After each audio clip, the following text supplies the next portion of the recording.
menjadi sahabat Allah. Shalom mitra produktif, masih bersama dengan saya Pastor Tommy Ringo di Tahta Daud Channel dan Podcast Produktif dalam program 50 episode kehidupan yang dikendalikan oleh tujuan yang alkitabiah. Untuk apa kita ada di dunia ini? Episode 11. Sebelum kita belajar bersama dan memulai perjalanan rohani yang mengasyikkan ini, mari kita memperkatakan dan merenungkan firman Allah yang tertulis dalam surat Roma 5 ayat 10 terjemahan New Living Translation yang berkata, karena kita dipulihkan ke dalam persahabatan dengan Allah melalui kematian anaknya, sementara kita masih menjadi musuh-musuhnya, kita pasti akan dibebaskan dari hukuman kekal melalui kehidupannya. Dari ayat tersebut kita diingatkan bahwa Allah Sang Pencipta dan Maha Kuasa ingin menjadi sahabat karib Anda. Dalam Alkitab, hubungan Anda dengan Allah memiliki banyak aspek berbeda. Misalnya, Allah adalah pencipta dan pembuat Anda, Tuhan dan Guru, penguasa, Raja, Rasul, Imam Besar, Hakim, Penebus, Bapa, Juru Selamat, dan banyak lagi. Ini semuanya tertulis dalam Mazmur 95 ayat 6, Mazmur 136 ayat 3, Yohanes 13 ayat 13, Yudas 1 ayat 4, Mazmur 7 ayat 12, Yesaya 44 ayat 24, 1 Yohanes 3 ayat 1, Yesaya 33 ayat 22, Ibrani 3 ayat 1, Lukas 2 ayat 11. Tetapi kebenaran yang paling mengejutkan adalah Allah Maha Kuasa ingin menjadi sahabat Anda. Hal ini dapat kita lihat di Taman Eden ketika manusia memiliki hubungan yang ideal dengan Allah dengan manusia, di mana Adam dan Hawa menikmati persahabatan yang akrab dengan Allah. Tidak ada ritual, upacara atau agama. Yang ada hanya hubungan kasih yang sederhana antara Allah dan umat yang Dia ciptakan.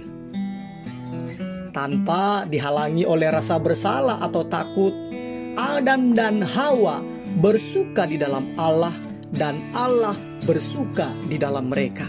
Sekali lagi saya katakan ya, tanpa rasa bersalah atau rasa takut, Adam dan Hawa bersuka di dalam Allah dan Allah bersuka di dalam mereka. Mitra produktif, kita ini diciptakan untuk hidup di dalam hadirat Allah terus-menerus. Tetapi setelah kejatuhan manusia dalam dosa, maka hubungan yang ideal tersebut lenyap. Dan hanya beberapa orang dalam zaman Perjanjian Lama yang mendapatkan hak istimewa untuk bersahabat dengan Allah. Contohnya Musa dan Abraham yang disebut sahabat-sahabat Allah. Daud disebut sebagai orang yang berkenan di hati Allah. Dan Ayub, Henok, serta Nuh memiliki persahabatan yang akrab dengan Allah. Tetapi takut akan Allah bukan persahabatan yang lebih sering terjadi di dalam Perjanjian Lama. Saya sekali lagi katakan ya, tetapi takut akan Allah bukan persahabatan yang lebih sering terjadi di dalam Perjanjian Lama. Tetapi puji Tuhan, Yesus mengubah situasi tersebut. ketika Yesus menebus dosa-dosa kita di atas kayu salib, tirai di bait suci yang melambangkan pemisahan antara Allah dengan manusia robek dari atas ke bawah, yang menunjukkan bahwa akses langsung kepada Allah sekali lagi tersedia bagi kita. Haleluya. Dan puji Tuhan, kita tidak seperti imam-imam perjanjian lama yang harus menghabiskan waktu berjam-jam dalam persiapan untuk menemui Allah. Kita sekarang dapat mendekati Allah kapan saja dan di mana saja. Alkitab berkata dalam Roma 5 ayat 11, terjemahan New Living Translation, sekarang kita bersukacita di dalam hubungan kita yang baru dan indah dengan Allah. Semuanya dikarenakan apa yang telah dilakukan oleh Tuhan kita Yesus Kristus, agar kita menjadi sahabat-sahabat Allah. Persahabatan dengan Allah dimungkinkan terjadi hanya karena kasih karunia Allah dan pengorbanan Yesus Kristus di kayu salib. Alkitab terjemahan Today's English Version dalam 2 Korintus 5 ayat 18a berkata, semuanya ini dilakukan oleh Allah yang melalui Kristus mengubah kita dari musuh menjadi sahabat-sahabatnya. Ayat ini membuktikan bahwa Allah mengundang kita untuk menikmati persahabatan dan persekutuan dengan Dia. Yesus berkata dalam Injil Yohanes 15 ayat 15, aku tidak menyebut kamu lagi hamba, sebab hamba tidak tahu apa yang diperbuat oleh tuannya. Tetapi aku menyebut kamu sahabat, karena aku telah memberitahukan kepada kamu segala sesuatu yang telah kudengar dari Bapa-Ku. Mitra produktif, kata sahabat dalam ayat ini bukan kenalan biasa-biasa saja, melainkan suatu hubungan yang dekat dan dipercaya. Nah, kata yang sama juga dipakai untuk sebutan pada sahabat mempelai pria pada suatu pernikahan. Itu tertulis dalam Yohanes 8:29. Dan juga kata tersebut juga digunakan dalam lingkungan orang-orang kepercayaan raja.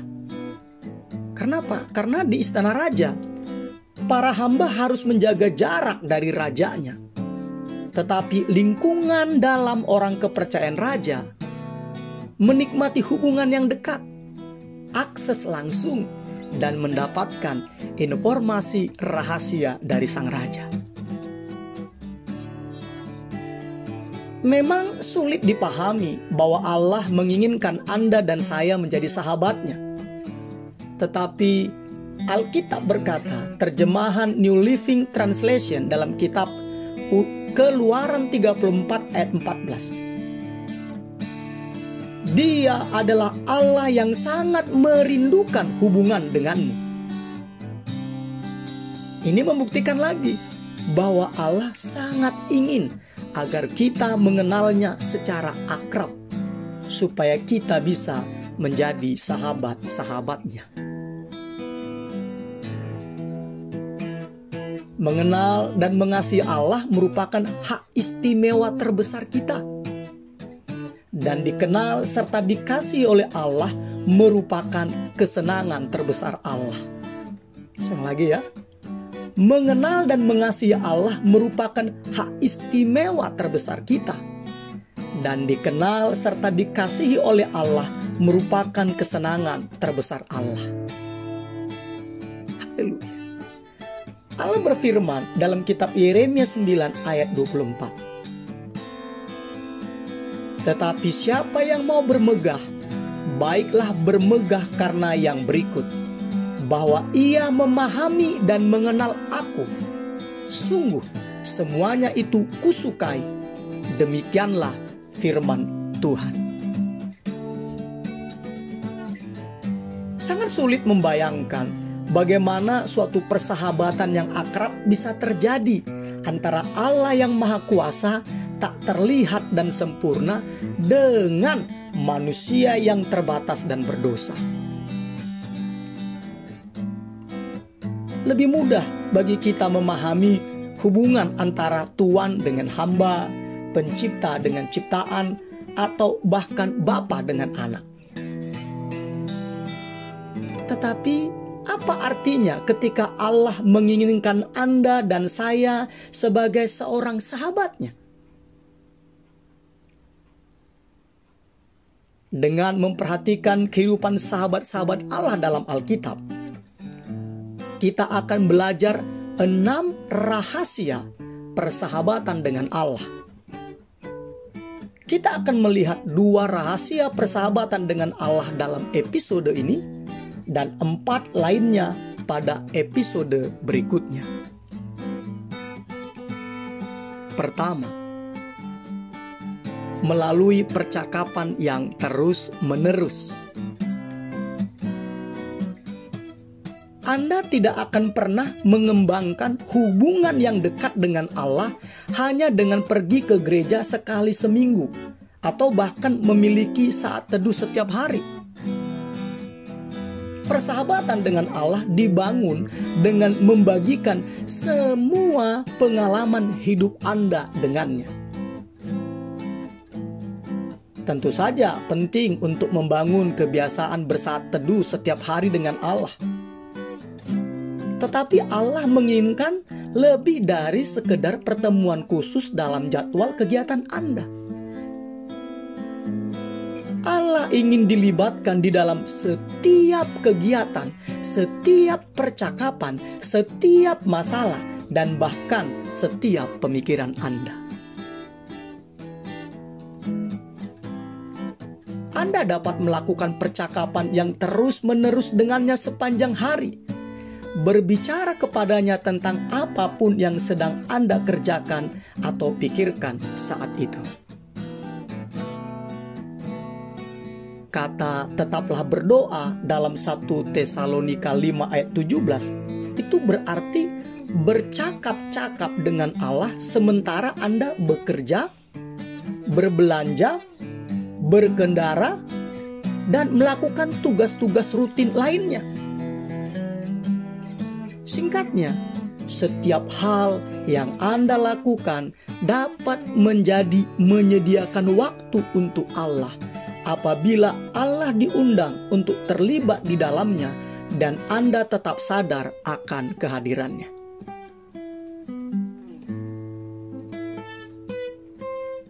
Sebuah buku klasik tentang belajar bagaimana mengembangkan percakapan yang terus-menerus dengan Allah adalah Practicing the Presence of God. Nah, buku tersebut ditulis pada abad ke-17 oleh Brother Lawrence, seorang juru masak sederhana dari sebuah biara di Prancis. Brother Lawrence mampu mengubah tugas-tugas yang paling umum dan kasar sekalipun, seperti menyediakan makanan dan mencuci piring, menjadi tindakan pujian dan persekutuan dengan Allah. Kunci menuju persahabatan dengan Allah menurut beliau adalah bukanlah mengubah apa yang Anda kerjakan, tetapi mengubah sikap Anda terhadap apa yang Anda lakukan. Sekali lagi saya katakannya, kunci menuju persahabatan menurut beliau adalah bukanlah mengubah apa yang Anda kerjakan, tetapi mengubah sikap Anda terhadap apa yang Anda lakukan. Apa yang biasanya Anda kerjakan bagi diri sendiri, mulailah melakukannya bagi Allah. Entah itu makan, mandi, bekerja, bersantai, atau membuang sampah. Kita tidak harus menjauhkan diri dari rutinitas harian dan meluangkan waktu khusus untuk menyembah Allah. Tidak harus. Kita tidak harus mengikuti retret rohani yang khusus untuk membangun percakapan terus-menerus dengan Allah. Tidak harus. Kita hanya perlu belajar mempraktekkannya dan menyadari kehadiran Allah di setiap aktivitas kita. Mitra produktif, ketika di Taman Eden, penyembahan bukanlah suatu acara untuk dihadiri, melainkan suatu sikap yang berkesinambungan. Adam dan Hawa berada dalam persekutuan yang terus-menerus dengan Allah. Begitu juga dengan Anda. Ketika Anda menyadari bahwa Allah bersama Anda setiap saat, maka tidak ada tempat yang lebih dekat kepada Allah daripada tempat di mana Anda berada saat ini. Haleluya. Alkitab terjemahan New Century Version dalam surat Efesus 4 ayat 6a berkata, Allah menguasai semua dan berada di mana-mana dan di dalam semua.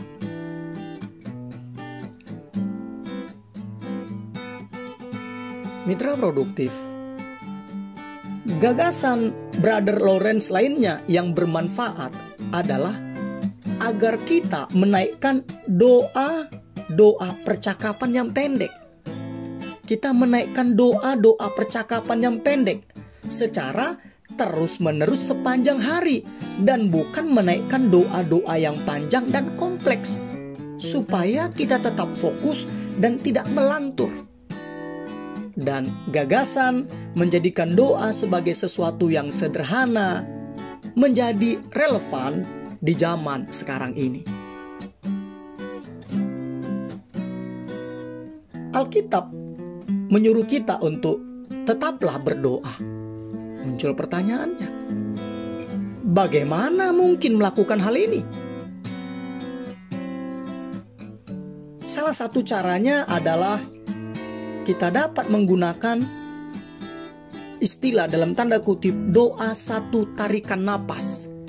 Doa satu tarikan napas sepanjang hari. Sebagaimana banyak orang Kristen telah melakukannya selama berabad-abad. Contoh, Anda memilih satu kalimat pendek atau frasa sederhana yang biasa diulangi dan hanya ditujukan kepada Yesus dalam satu nafas. Ini contohnya ya. Engkau menyertaiku. Aku menerima anugerah-Mu. Aku bergantung kepadamu. Aku ingin mengenal-Mu. Aku ini milik-Mu. Tolonglah aku untuk percaya kepadamu. Anda juga bisa menggunakan frasa singkat dari Alkitab. Contohnya, bagiku hidup adalah Kristus. Engkau tidak akan pernah meninggalkanku. Kaulah Allahku. Nah, doakan ini sesering mungkin sehingga doa tersebut berakar dalam di hati Anda. Berakar dalam di hati Anda. Pastikan bahwa tujuan Anda adalah untuk menghormati Allah dan bukan untuk mengendalikan Dia. Mempraktekkan untuk menyadari kehadiran Allah dalam kehidupan Anda merupakan suatu keterampilan, suatu keahlian, suatu kebiasaan yang dapat Anda kembangkan. Sama seperti musisi berlatih alat musik setiap hari agar dapat memainkan musik yang indah dengan mudah. Begitu juga Anda harus memaksa diri Anda untuk berpikir tentang Allah pada waktu-waktu yang berbeda sepanjang hari. Singkatnya, Anda harus melatih pikiran Anda untuk mengingat Allah. Pada awalnya Anda mungkin perlu membuat pengingat untuk secara teratur membawa pikiran Anda kembali kepada kesadaran bahwa Allah ada bersama Anda pada saat itu. Mungkin Anda perlu menempatkan pengingat-pengingat yang dapat dilihat di sekeliling Anda. Atau Anda dapat memasang catatan-catatan kecil yang mengingatkan Anda tentang Allah. Para biarawan Benedictine, para biarawan Benedictine menggunakan jam yang berdentang setiap jamnya untuk mengingatkan mereka agar berhenti sebentar dan memanjatkan doa di jam itu. Jika Anda memiliki jam atau telepon seluler dengan sebuah alarm, Anda juga dapat melakukan hal yang sama. Dan ketika Anda melakukannya, kadang Anda akan merasakan hadirat Allah, kadang tidak.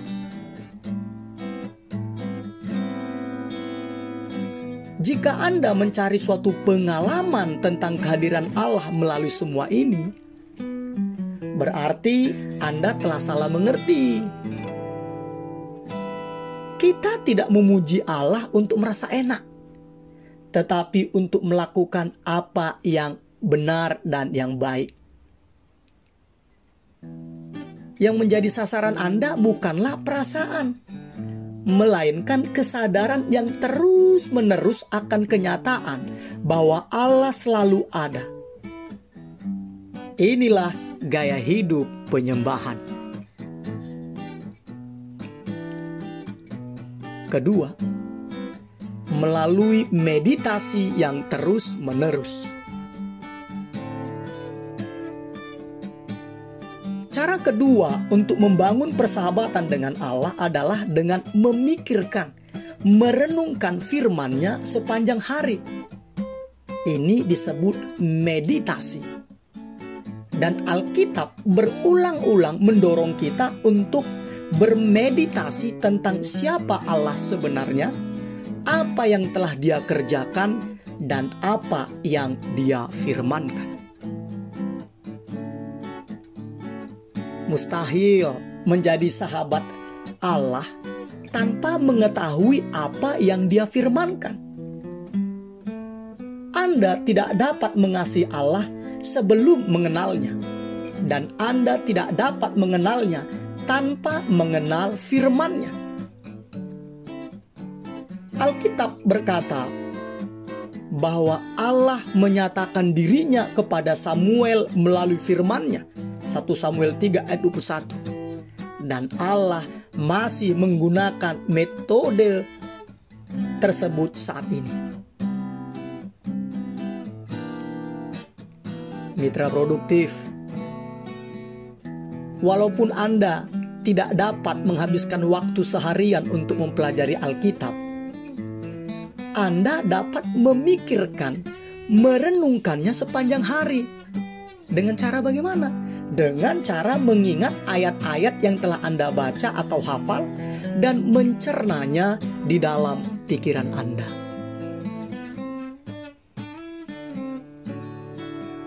Meditasi yang dimaksud di sini bukanlah ritual yang sulit dan misterius seperti yang dilakukan oleh para biarawan dan kaum mistik. Bukan. Meditasi yang dimaksud hanyalah cara berpikir yang terfokus. Suatu keterampilan yang dapat dipelajari dan digunakan oleh semua orang dimanapun. Contoh. Bila Anda memikirkan suatu masalah berulang-ulang di dalam pikiran Anda, itu adalah meditasi yang menghasilkan kekhawatiran. Namun, jika Anda memikirkan firman Allah terus-menerus dalam pikiran Anda, maka itu adalah meditasi yang menghasilkan kepercayaan kepada Allah. Jadi, jika Anda tahu bagaimana untuk khawatir, maka Anda juga tahu bagaimana caranya bermeditasi. Anda hanya perlu mengubah perhatian Anda dari masalah-masalah Anda kepada ayat-ayat Alkitab. Seorang lagi ya, fokus berpikir Anda hanya mengubahnya perhatian Anda dari masalah-masalah Anda kepada ayat-ayat Alkitab. Semakin sering Anda merenungkan firman Allah, maka semakin berkurang kekhawatiran Anda.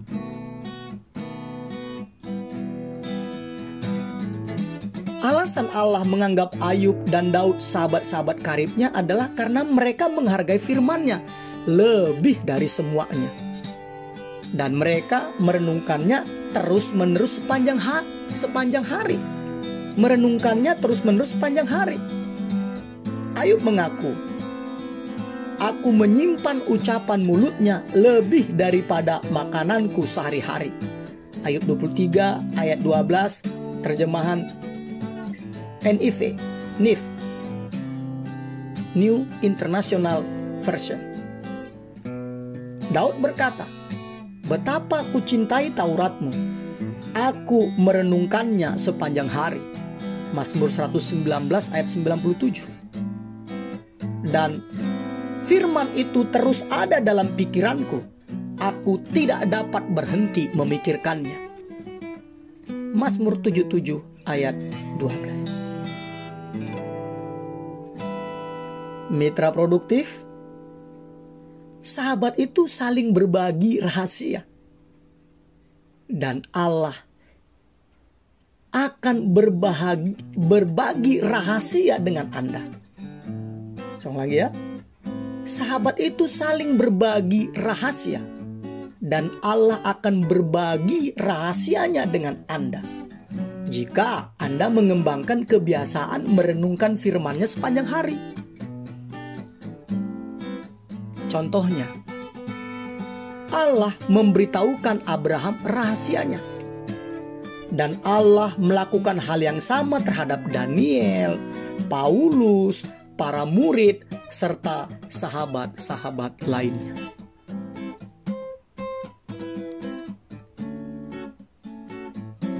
Mitra produktif, jika Anda membaca Alkitab atau mendengarkan khotbah, jangan hanya mendengarkannya saja lalu pergi dan melupakannya. Kembangkanlah kebiasaan untuk merenungkan kebenaran itu di dalam pikiran Anda. Dengan bagaimana? Dengan memikirkannya berulang-ulang. Semakin banyak waktu yang Anda pakai untuk merenungkan apa yang Allah katakan, maka semakin Anda memahami rahasia-rahasia kehidupan ini yang tidak diketahui oleh kebanyakan orang. Alkitab berkata, Mazmur 25 ayat 14. Persahabatan dengan Allah disediakan bagi orang-orang yang menghormati Dia. Hanya kepada mereka Ia memberitahukan rahasia janji-janjinya. Haleluya. Dalam episode berikutnya, kita akan melihat 4 rahasia lagi tentang mengembangkan persahabatan dengan Allah. Tetapi jangan menunggu sampai besok. Mulailah sekarang dengan melakukan percakapan terus-menerus dengan Allah dan meditasi terus-menerus mengenai firman-Nya, yaitu memikirkan, merenungkan firman-Nya sepanjang hari. Singkatnya, doa atau percakapan terus-menerus membuat Anda berbicara kepada Allah. Sedangkan meditasi, memikirkan atau merenungkan firman Allah terus-menerus, membiarkan Allah berbicara kepada Anda. Keduanya penting untuk menjadi sahabat Allah.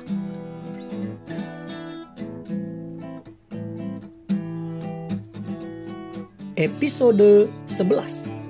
Berpikir dan merenungkan tujuan hidup saya.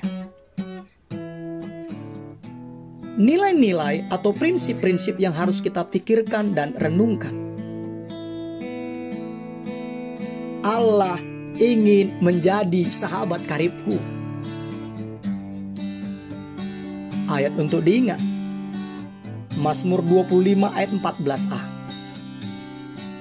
Tuhan bergaul karib dengan orang yang takut akan Dia. Pertanyaan untuk dipikirkan dan didiskusikan. Apa yang dapat aku lakukan untuk mengingatkanku untuk berpikir tentang Allah dan berbicara kepadanya sesering mungkin sepanjang hari?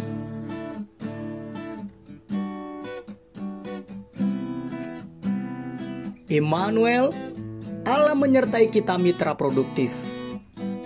Amin.